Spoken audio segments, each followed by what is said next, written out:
आम्ही काय विचार केलाय का की असं न करता आपण LRP बनवू, लीड रिसोर्स पर्सन, म्हणजे तो एका गटात जे शेतकरी एकत्र आलेले एक वाण लावासाठी त्यांच्यातनं एक गटप्रमुख करू, आणि हा जो ग्रुप आहे याला आपण काय म्हणू CBO म्हणजे कम्युनिटी बेस्ड ऑर्गनायझेशन. या दोन मधला फरक समजून घ्या. आता समजा तुम्ही FPO बनवला असता, असं 10 मिनिटासाठी समजा की झालं गाव पातळीवर आम्ही म्हणतो तसं नाही, तुमचं गाव खूपच सज्जनांनी भरलेलं आहे, ठरलं की FPO करायचं. नॉर्मली असं केव्हा होऊ शकते, गावातला सगळ्यात मोठा माणूस त्यांनी सगळ्यांना बसवलं आणि त्याच्यासमोर बऱ्याचशा लोकांना काही बोलता नाही आलं. आता FPO केलं बनवून, पण संध्याकाळी जेव्हा चिंचे खाली भेटले दोघं तर काय बोलले, खरा जे FPO पर्यंत सगळं ठीक आहे, कारण हा जो पैसा आला आपण कापूस दिल्यानंतर हा कुठे जाईल, या FPOच्या खात्यात जाईल.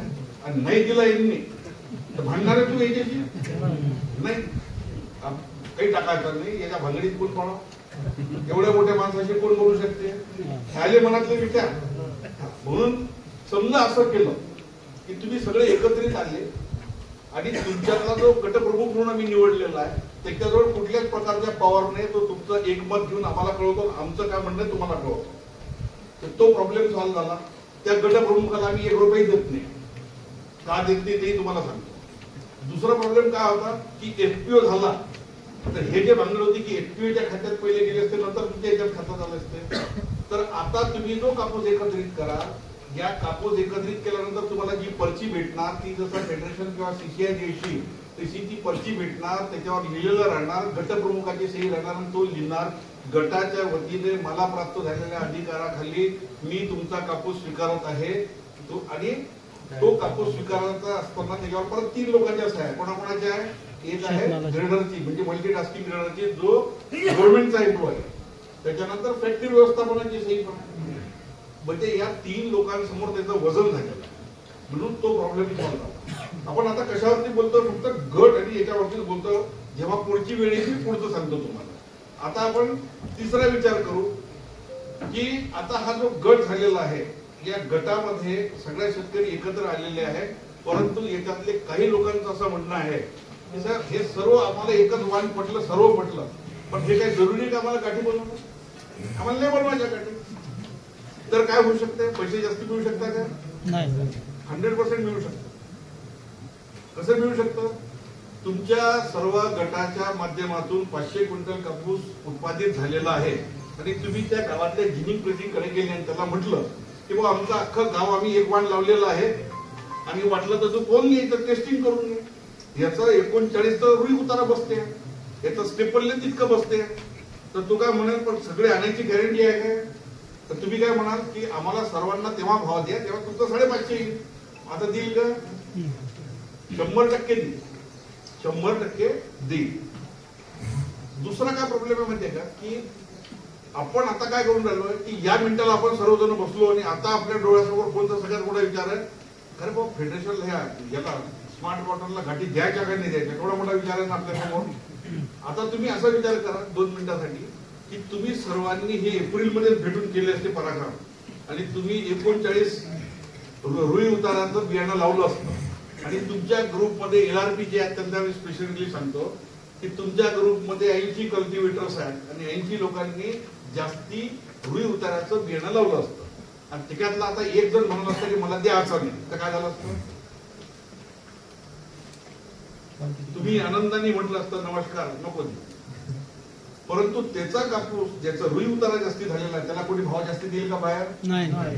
पण तुम्ही समजा तो कापूस एकत्रित केला तर काय फरक पडेल माहितीये तुम्हाला, तुम्ही तो एकत्रित ज्या मिनिटाला कराल तर त्याचा समजा 33% रुई उतारा असेल तर तुम्हाला 550 क्विंटल कापूस लागेल, किती 100 गाठी बनवायला. आणि जसा जसा त्याचा रुई उतारा वाढेल तसं तसं तुम्हाला कापूस कमी व्हायला लागेल. मग आता समजा तुमचा रुई उतारा चांगला असेल आणि तो समजा 39 असेल तर तुमचा 450 क्विंटल मध्ये भागला. पण आता हे पैसे कोणाला मिळणार, 450 क्विंटल मध्ये समजा तुमच्या 100 गाठी भेटल्या झाल्या तर याचा फायदा कोणाला होईल, शेतकऱ्याला. तुमचा तुम्हाला येईल ना. अजून एक गोष्ट सांगतो आणि अनुभवातून सांगतो 35 वर्षाच्या नंतर सांगतो मी तुम्हाला, असा जगात कुठलाही ग्रेडर किंवा फेडरेशनचा ग्रेडर नाही, सीसीआयचा ग्रेडर नाही आहे तर जो कापसाकडे कोण रुई उतारा सांगू शकतो. कापसाकडे कोण काय सांगता येईल, याचा रुई उतारा जास्ती आहे कमी आहे ते बियाण्याच्या आकारावर सांगता येईल. पण जिथे 1% समजा 130 रुपयाचा फरक पडत असेल तर तिचा कम्प्लीट निचोड तुम्हाला पाहिजे असेल तर ते तुम्ही प्रक्रिया केलं तर चांगला नाही आहे का? बरोबर आहे ना. म्हणून आमचा प्रकल्प काय म्हणतो की तुम्ही एकत्र या, जास्ती रुई उताराचा वाण लावा, वाण स्टेपल लेंथ पण तुम्ही हायर घ्यायचा प्रयत्न करा तुमच्या इथे समजा पाणी आणि याची काळ्या मातीची सुविधा असेल तर, आणि हा कापूस तुम्ही प्रक्रिया करून त्याच्यापासून बनणाऱ्या गाठी आणि सरकी विकून टाका. याला कुठे कधी पण दूध विकण्यापेक्षा पेढा आणि हे विकला तर जास्ती फायद्याचाच आहे की नाही. फॉरवर्ड इंटिग्रेशन म्हणतो आपण. आता हे सर्व झालं, आता याच्यामध्ये अडचणी काय काय तुमच्या डोळ्यासमोर पिक्चर झालं काय, तुमच्या डोळ्यासमोर एकदम नवीन स्क्रीन वरती काय आलं साहेब, आता झालं तुम्ही म्हटलं आम्हाला पटलं गाव पातळीवरती LRP बनवून टाकला, पण आता आम्हाला कापूस एकत्रित आणायचा. गावात तुम्हाला कळत नाही साहेब, रोज त्याच्यासोबत जावं लागते आणि तो माणूस पाणी मारल्याशिवाय राहतच नाही. मी किती इमानदारीने कापूस आणला त्यांनी पाणी मारलं तर प्रश्न उपस्थित. उत्तर, ज्या वेळेस तुमचा कापूस एकत्रित करायला येईल त्यावेळेस त्याला मॉइश्चर मीटर लावण्यात. मॉइश्चर समजा 8% असेल तर जेवढं वजन आहे तेवढं लिहिलं जाईल. समजा 12% असेल तर 100 किलो असेल तर तो शँडो आपोआप लिहिलं जाईल. ते सगळं कॉम्प्युटरला फीड केलेलं आहे. आणि उलट पण काल हा प्रश्न साहेबांनी उपस्थित केला की साहेब हा तर 5% इथं मॉइश्चर आहे, आता काय, आपोआप 3% कापूस त्याचा वाढला, म्हणजे त्याचा 100 वरून 103 लिहिला गेला. आता याचा काही प्रॉब्लेम झाला का कोणाला? नाही. कापूस कोणी खरेदी करताय का? तुमचाच कापूस तुमच्यापर्यंत आहे, परंतु तुमच्यामध्ये एकमत व्हावं. असं नको व्हायचं याचा वेगळा आणि त्याचा वेगळा. हा प्रश्न सुटतो. अजून प्रश्न काय येऊ शकते साहेब, दाखवताना त्याने तर दाखवलं 31 mm आणला भावाचा 28 mm, तर आम्ही कसं समजायचं? बरोबर, आमचं नुकसान आहे. त्याच्यासाठी आम्ही दिलेलं मल्टीटास्किंग ग्रेडर प्रकल्प हा तुम्हाला येत्या 4 वर्षाच्या आतमध्ये जोपर्यंत प्रकल्प आहे तुम्हाला या व्यवसायामधल्या प्रत्येक गोष्टी शिकवत आहे, ताकी तुम्ही सगळे इंडिपेंडेंटली हे कामकाज पुढच्या आयुष्यात करता यायला पाहिजे. याच्यासाठी तुमचा तो केंद्र प्रमुख म्हणून जो आम्ही नेमणूक केलेला आहे तो कोण आहे? एक तर LRP आहे, अदरवाईज तुमच्यातला जो तुम्ही नेमला तो आहे. आमचं काय म्हणणं आहे की तुम्हाला हे काहीतरी आज काहीतरी स्कीम आली आहे, उद्या स्कीम जाणार आहे, परत हे बनवणार आहे असं नाही आहे. या स्कीमचा मोटिव्ह असा आहे की तुम्ही काही करून फॉरवर्ड इंटिग्रेशन मध्ये यावे. तुम्ही जास्ती दिवस शेतकरी न राहता आता तुम्ही तुमचा स्वतःचा ब्रँड तयार करावा, तुमच्या ब्रँडेड गाठी राहाव्या. या सर्व मोठ्या एमनी आपण इथे आलेलो आहोत. तर तुम्हाला कसा माणूस द्यावा लागेल की जो 3-4-5 वर्ष तुमच्यासोबत राहणार आहे आणि त्याला बिझनेस शिकायचा आहे मुळात. तर त्याला आमचा मल्टीटास्किंग ग्रेडर काय शिकवेल की मग गाडी आली, मॉइश्चर घे, त्याचा ऍव्हरेज काढ, त्याचा हे लिही. दुसरं काय शिकवेल त्याला? दुसरं हे शिकवेल की या गाडीमध्ये 32 mm चा समजा 30 mm चा सगळ्यांचा कापूस आहे, त्याच्यामध्ये 28 आहे, तू काही हा घेऊ नको. हे जेव्हा त्याला शिकवेल तर आता आमचा माणूस काय म्हटलं काय करेल, फक्त तुम्हाला शिकवेल. घ्यायचा की नाही घ्यायचा कोणाच्या हातात आहे? आपल्या. तुम्ही समजा सगळ्या प्रकारचा कापूस घेतला म्हटलं साहेब त्याचा नाही करताय, आपला एक तर मित्र आहे, जवळचा मित्र, रोज संध्याकाळी बाजूला बसावं लागते, 28 ते 28. आमची काही हरकत नाही, फक्त आमचा मल्टीटास्किंग ग्रेडर त्याच्यावरती गेल एक रिमार्क फोल्डर वरती की हा 28चा यांनी स्वीकारला, समजला, म्हणजे तुमचा तोही प्रॉब्लेम सॉल्व्ह झाला. अजून कोणते प्रॉब्लेम आहे ते तुम्हाला सांगा. आता तुमचा पुढचा प्रॉब्लेम असा येईल की साहेब LRP ला तुम्ही बनवलं तर खरी, पण LRP ने फुकट काम काय करावं? असा कोणी धर्मदाय संस्था थोडी चालवायला जन्माला आलेला. आता त्याच्यासाठी मी सांगतो, तुम्हाला सांगतो इतकं टेक्नॉलॉजी मध्ये फरक पडत चालला की हळूहळू काही करून ब्रँडच्या स्वरूपातनं प्रत्येक प्रॉडक्टला डेव्हलप करून काय म्हणतात त्याला मॅन्युफॅक्चरर आणि उपभोक्ता या दोघांना जवळ आणायचं आहे, त्यांना कनेक्ट करायचं आहे, असं अख्ख्या वर्ल्ड मध्ये चाललंय. आणि तुमच्यातलेच किती लोक अमेझॉनवर खरेदी करायला लागले, करताय ना. आता प्रॉब्लेम काय माहितीये का की जेव्हा ह्या प्रकारच्या व्यवस्था विकसित करायच्या तर ही कापसात होऊ शकत नाही. कापसात काय होऊ शकत नाही? इलेक्ट्रॉनिकली त्याला कसं माहिती की हा कापूस कसा आहे? सांगू शकेल का? 100 गाठी आहे, लोन देताना बँकवाल्यांचा हा प्रॉब्लेम येतो की 100 गाठी एकसारख्या आहे की नाही, त्याला फ्रीडिफाय कोण करेल? आणि कितीतरी बँकचे असे लोन हे झालेले आहे का ज्यांनी दाखवताना 4 चांगल्या दाखवल्या आणि बाकीचा सगळा बुजा भरून ठेवला. आता इथे प्रॉब्लेम काय की इथे जो LRP आहे, हा LRP आम्ही बगर पैसे देता त्याला का बनवला, हा जो पहिला याचं उत्तर असं आहे. आमची इच्छा ही आहे की तळागाळातले आपले जे सगळे बंधू आहेत यांच्यातला एक जण बाहेर येऊ आणि याच्यामध्ये पुढे येऊन हे काम करू. का बरं? अहो असं नाही केलं आणि FPOच्या स्वरूपात केलं तर शक्यता यही आहे की गावातला सगळ्यात मोठा माणूस त्याच्या दुकानात आला तर तुमच्या सह्या घेऊन FPO कागदावर राहील, बनवून पण टाकेल आणि 60% इलिजिबल पण होऊन जाईल, स्कीम पण खाऊन जाईल. शेवटी तुम्ही जागच्या जागीच राहणार. परंतु ज्या मिनिटाला तुम्ही LRP बगर पैसे घेता बनत आहात आणि त्याच्यानंतर 2 वर्षानंतर 2 वर्षाच्या फायद्यानंतर हा LRP म्हणाला की आपण आता FPO बनवायचा का, आणि सगळ्यांनी म्हटलं हो, मग याच्या आधीच कोणी उभं राहील का? आता राहायची हिंमत राहील का कोणाची? आता तुमचं त्यांच्यामध्ये एका प्रकारचा समन्वय आणि भरोसा निर्माण झालेला आहे. त्याच्यामुळे फ्युचर तुम्ही एक लक्षात घ्या. फ्युचर आम्हाला सुद्धा हेच करायचं की तुमचं FPO तयार करायचं आहे, आम्हाला तुम्हाला CBO नाही ठेवायचा. परंतु सुरुवात FPO पासून केली असती तर 5 वर्ष FPO झाला नसतं. पण या कारणाने तुमच्यातलाच एक माणूस जेव्हा हे तयार होईल FPO, पण FPO तयार झाल्यानंतर तो तिथे फक्त या गाठीपर्यंत थांबेल काय? तुम्हाला तुमचं गहू असेल, गव्हाचे पोते काय म्हणतात क्लिनिंग मशीन साठी तुम्ही स्मार्ट मध्ये या, स्मार्टला अप्लाय करा. स्मार्टला अप्लाय केला तुम्हाला 60% सबसिडी आहे. ते जाऊ द्या, तुम्ही समजा कापसाचंच केलं, कापसाची जी सरकी आहे ती कोणाला विकल्या जाते? Oil mill. अच्छा, ऑइल मिल त्याच्यापासून जे 2 प्रोडक्ट बनवते त्या कोणते कोणते? ढेप कोणाला लागते? मग असं असं असं असं हे करायचं कशासाठी? द्राविडी प्राणायाम. समजा शेतकऱ्यांनी 20 लाखाचं एक्सपिलरचं मशीन घेतलं त्यांच्या गावापुरतं आणि ते 20 लाखामधले किती देऊन राहिलो मी आता तुम्हाला FPO झाल्यानंतर? 60% म्हणजे 12 लाख रुपये तुम्हाला देऊन राहिलो आम्ही. 8 लाख रुपये तुम्हाला टाकायचे.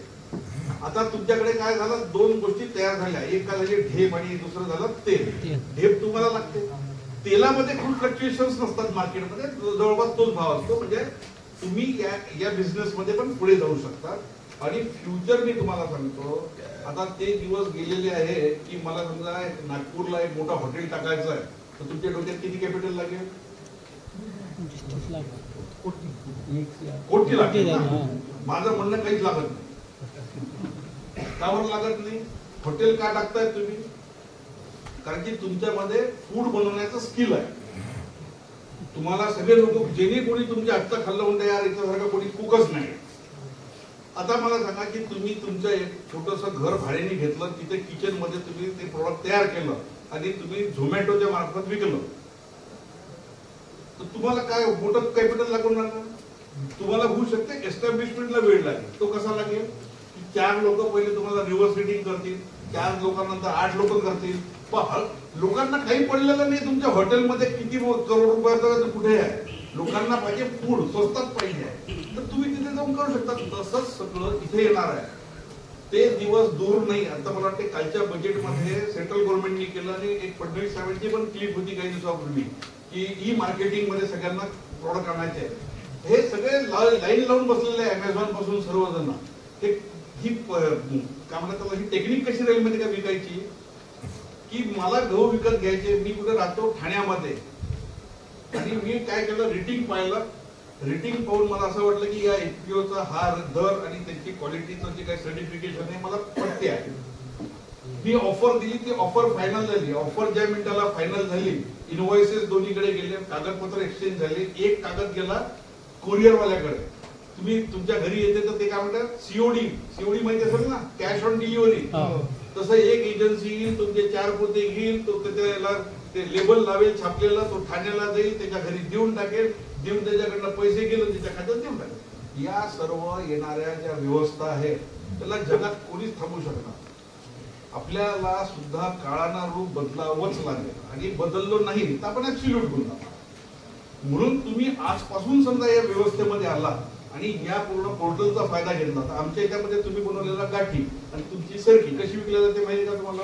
द्या. आता केवढा मोठा प्रॉब्लेम आहे की तुम्ही समजा हा प्रकल्प नाही, तुम्हाला तुमच्या गाठी विकायच्या आहे, कशा विकाल? एक तर खरीददार माहित नाही, एक गाठ 25,000ची आहे, गाठी त्यांनी घेतल्यानंतर पैसा देईल की नाही माहिती नाही, 100 गोष्टी तुमच्यासाठी नवीन आहे. हे ते इकडचं झालं. पण दुसरीकडे तुमच्यासाठी नवीन काय की तुमचा एकच कन्साइनमेंट जीएसटी साठी पात्र होते. म्हणजे तुम्ही समजा एफपीओ केला तर एकच तुमचा कन्साइनमेंट गेला, त्याला जीएसटी लागेल. इथे आता काय आहे, इथे हा जो समूह आहे याच्यात बिलिंग कोणाच्या नावाने आहे? तुम्ही सगळे इंडिव्हिज्युअल शेतकरी आहे. इंडिव्हिज्युअल शेतकऱ्याचं 40 लाखापर्यंत जोपर्यंत सेल होत नाही तोपर्यंत तुम्हाला टॅक्स ऑब्लिगेशन नाही आहे. तुम्ही अनरजिस्टर्ड फार्माखाली ट्रीट होतात. म्हणजे तुम्ही एफपीओ ज्या दिवशी कराल ना, तर एफपीओ केल्यानंतर तुम्हाला दर 3 महिन्यानंतर त्याचे रिटर्न्स फाईल करणं, मग सरकार तुम्हाला बाकायदा, जसं तुम्ही व्यापारी आहे जे काही नियम आहे ते नाही. मी म्हणाल साहेब मी तर 3च महिने बिझनेस केला, हे काय नवीन नाटक आहे, तर ते करावं लागेल. तर ह्या 2 वर्षाच्या नंतर तुम्हाला एक गोष्ट मी तुम्हाला सांगू की व्यवसायामध्ये जीएसटी कसा काढायचा फार मोठी गोष्ट नाही आहे. 2,000 रुपये दिलं तर एक गावातला अकाउंटंट येतो, तो फटाफट अकाउंटिंग सर्व करतो, जीएसटी भरून लागतो, ते सर्व होतं. पण तुम्हाला भाऊ वाटेल या मिनिटाला मी तुम्हाला सगळं एकदम डम केलं, तुम्हाला भावा नमस्कार, हे काही करत नाही, हे कोण डोक्याला त्रास करून घ्यावं. पण एकदा अंधारात गेले तर तुम्हाला रस्ते दिसायला लागते. म्हणून आपण हळूहळू स्टेप बाय स्टेप चाललो. आपल्या इथे तुमचा जो माल आहे, आता आपण तसा विचार करा, आपण आपल्या घरी यापूर्वी सोन्याचे दागिने वगैरे घ्यायचे झाले तर कुठे जाऊन घ्यायचो? आपल्या ओळखीच्या सोनाराकडे एकदम भरोशाचा आहे किंवा नातेवाईकाकडे.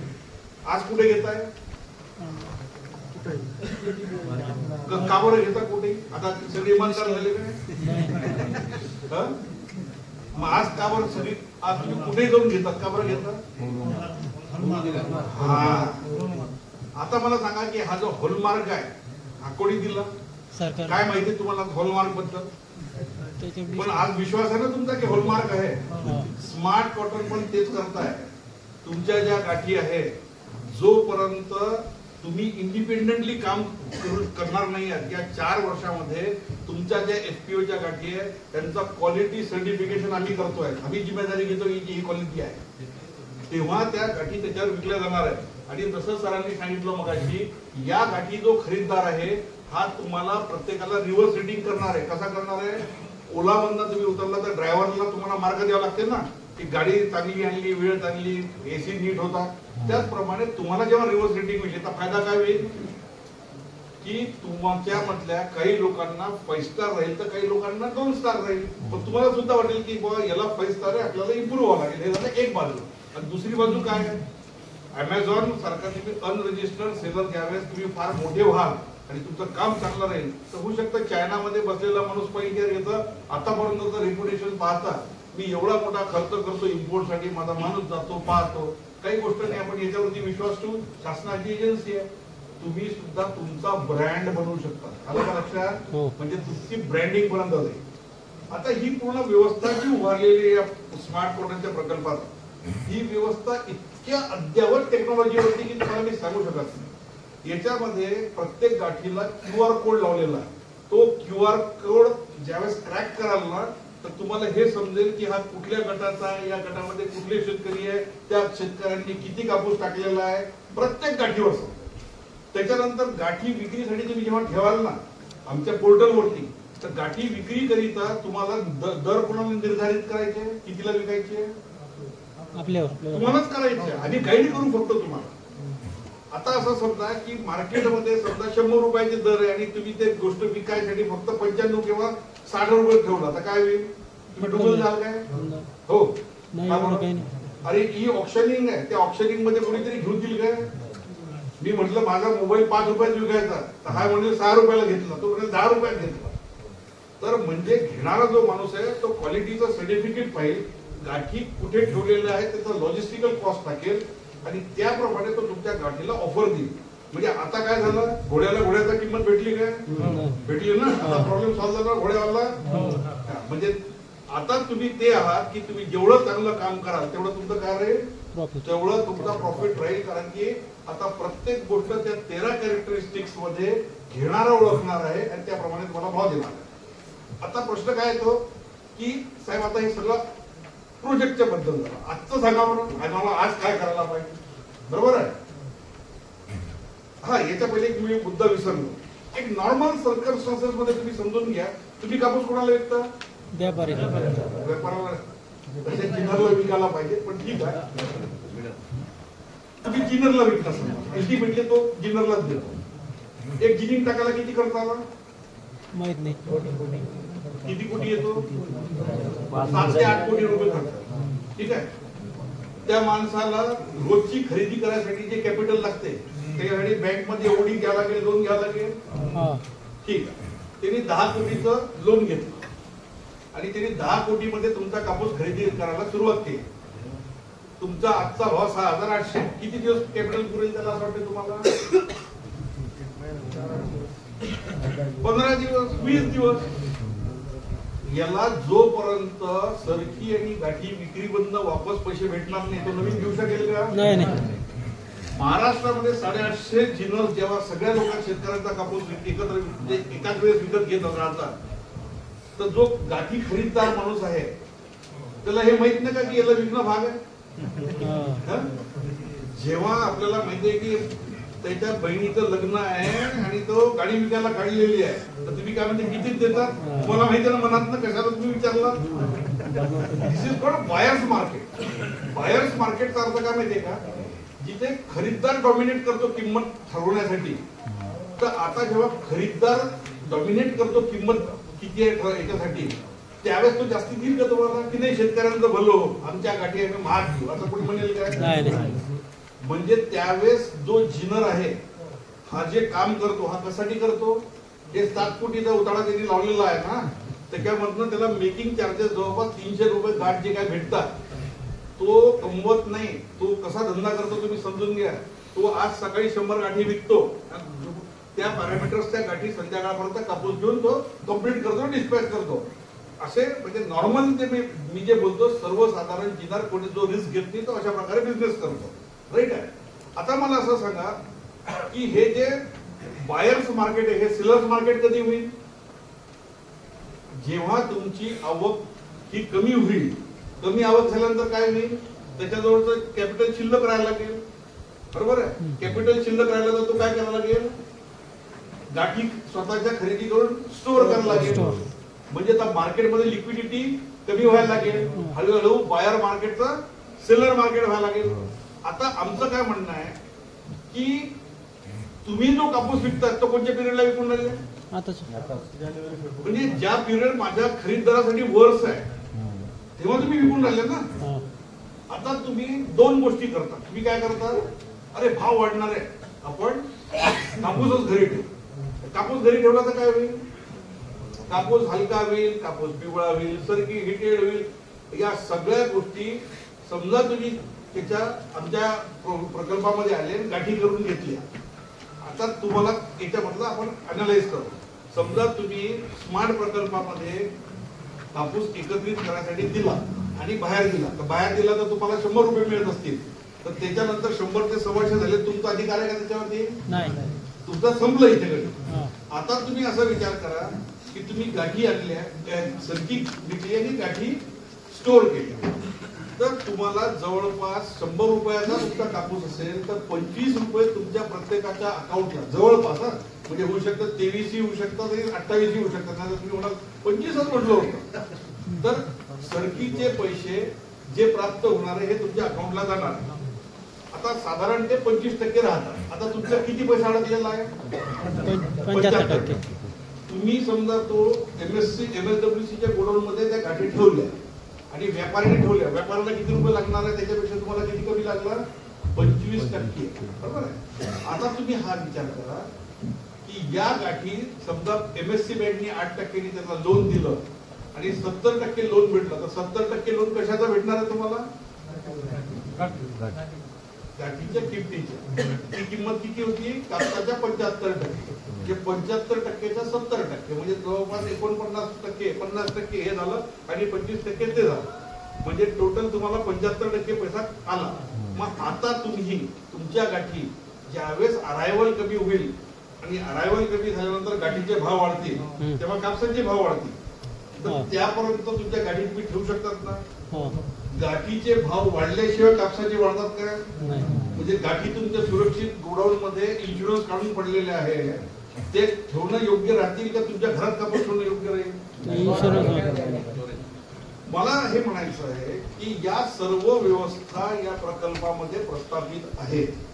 या प्रकल्पाद्वारे जसं गुजरातमध्ये अमूलनी क्रांती केली, तुमच्या लाईफ मध्ये एक नवीन दिशा, नवीन क्रांती होऊ शकेल. आणि तुम्ही 100% सांगतो, ज्या ज्या ग्रुपनी यावर्षी काम केलं, निगोड साहेब वरोड्याचं किती आलं लीड पर्सेंटेज? 38.5. किती आला? 38.5. आता तो जो जिनर आहे ना, तो काय तुम्हाला माहितीये का काय होऊन राहिला? तो काय करते म्हणजे हे लोक जिनर तर याला बोलवते LRP सर्वांना 100 जास्त कशाला करत बसता भांगडी उद्या काठी. ह्या गोष्टी व्हायला लागलेल्या, लोक नाही सांगत आले तुम्हाला. प्रॉब्लेम काय होऊन राहिला माहितीये का की जोपर्यंत त्याचा मालाची किंमत वाढणार नाही तर घेणार नाही. मग आता हे पहिले अंड की पहिले कोंबडी या भांगडीत पडायचं आपल्याला काय? आता मला सांगा, 30 वर्षापासून आपण हेच काम करत आहे. हे मी जे नवीन सांगतोय यामध्ये करायला हरकत वाटते का तुम्हाला? काही तुम्हाला एक सांगतो, गणित निसर्गाचा नियम काय आहे? पिल्लू ज्यावेळेस अंड आतनं फोडून बाहेर येते ते जिवंत राहते. अंड्याला बाहेरनं फोडलं तर ऑमलेटच होते. आता याचा अर्थ असा आहे की मी बाहेरनं फोडणार नाही, तुम्हाला आत्म विचार करायचा आहे की आम्हाला करायचं की नाही करायचं. बऱ्याचशा लोकांच्या अशा आम्हाला अंड्यातून बाहेर काढायचं, आम्हाला नाही तुम्हाला निघायचं. 9 महिन्याच्या वर किती राहिलो निघायचं बाहेर निघायचं बाहेर. आता हे जे आहे प्रश्न काय होणार माहिती, हे नैसर्गिक नियम आहे. कुठेतरी गव्हर्नमेंट येईल मदत करेल, कोणीतरी मसीहा येईल मदत करेल, अशा जिंदगीत घटना होत नसतात. परंतु घटना कशा घडू शकतात हे तुम्हाला मी सांगतो की पाणी जसं उताराकडे वाहतं, बिझनेस सुद्धा मार्जिन्स कडे वाहतो. तुम्हाला असं वाटतं का की काही लोक डोळे बंद करून बसले वरती? असे इंडस्ट्रियलिस्ट आहे की ज्यांनी ई-कॉमर्सच्या साईट काढल्या, जशा मिंत्रा वगैरे आहे. 100 साईट्स आहेत आता आपल्या इंडियात. त्याच्यानंतर त्यांनी काय केलं, टेलरिंग आणि याचे शॉप्स विकत घेतले, मग प्रिंटिंगचे घेतले, मग कापडाचे घेतले, मग दोऱ्याचे घेतले. अशा कंपनीज आहेत की जे दोरा सुद्धा बनवतात, कापड बनवतात, प्रिंटिंग करतात, स्टिचिंग करतात, रेडीमेड गार्मेंट्स त्यांच्या साईट वरती विकतात. आता ते याला म्हणतात बॅकवर्ड इंटिग्रेशन. आता ते याच्या पुढे कुठे येतील? कुठे येतील? जिनिंग मध्ये येतील. त्याच्या पुढे कुठे येतील? आपल्याकडे. मी बोललो नाही नाही तर उद्या द्यायला हेडलाईन किती दाखवली. प्रश्न काय तुम्ही लक्षात घ्या, ह्या पायऱ्या ज्या पायऱ्यांनी तो खाली येतोय माणूस, या पायऱ्यांनी वरणी जातात का तुम्हाला? जाता येईल ना. आता वर जाताना एक्सपिलर टाकलं 60% देऊन राहिलो, तुम्ही तुमचं जिनिंग टाकलं 3 कोटी रुपये देऊन राहिलो, त्याला काय दिलं आम्ही? काही नाही. म्हणून सर्वसाधारण शेतकऱ्यांना जो प्रॉब्लेम आहे की आमची ही अवस्था एक तर शासनामुळे, दुसरं दैवामुळे ही तुमची अवस्था आता शासनाने, आम्ही असा विचार करतो तुमच्यापर्यंत आणलेला आहे, त्यामुळे शासनाला तुम्ही एक्सक्यूज करावं त्यातनं म्हणणार नाही. राहिलं दैव, आता दैवाच्या बाबतीत तुम्हाला सांगतो, किती तालुक्यांमध्ये कापूस येतो माहितीये महाराष्ट्रात? नाही, 235 तालुक्यांमध्ये कापूस येतो. आणि त्याच्यामध्ये तुमच्या तालुक्यांच्या निवड झालेली आहे, हे त्याची मेहरबानी आहे ना. केलं बिचाराने, त्याला काय म्हणून. प्रश्न काय होऊन आला माहितीये का की मी जे तुम्हाला सांगत आहे, मी त्या रस्त्याने आलो आहे, मला दिसला तो रस्त्याचा ब्रिज तुटलेला आहे. मी या चौकात तुमची गाडी चालली म्हणून सांगितलं, राजे फॅमिली सोबत तिकडे जाऊ नका, ब्रिज पडला. अडचण येते, जायचं की नाही जायचं तुम्हाला बंदूक लावून सांगितलं काय या रस्त्याने जा. तसंच मी तुम्हाला सांगतो, तुम्हाला मी एक फ्युचर दाखवतो आहे. या फ्युचर मुळे तुम्ही आधुनिक काळामध्ये जे काही बदल चाललेले आहे जगामध्ये त्याचे एक पार्ट व्हा. आणि हे पार्ट जे झालेले मी पाहिलेलं आहे, मला आज म्हणजे मला काय मरायच्या पहिले हे तुम्हाला सांगणं भाग आहे, नाही तर मला शांततेत देत म्हणजे आज माझं कर्तव्य संपलं. पण मला आनंद केव्हा होतो माहितीये का, आज तुम्ही वरवड्यातल्या शेतकऱ्याला विचारा गाठीचा भाव तो 2 मिनिटात सांगतो, सरकीचा भाव 2 मिनिटात सांगतो, त्याला सगळं समजायला लागलं पुढचं. आता तो व्यापारात आहे ना, तर त्याला माझ्यापेक्षा जास्ती समजायला लागतं. एक्झॅक्टली. आता मी तुम्हाला सांगतो, मला त्याचा फोन आला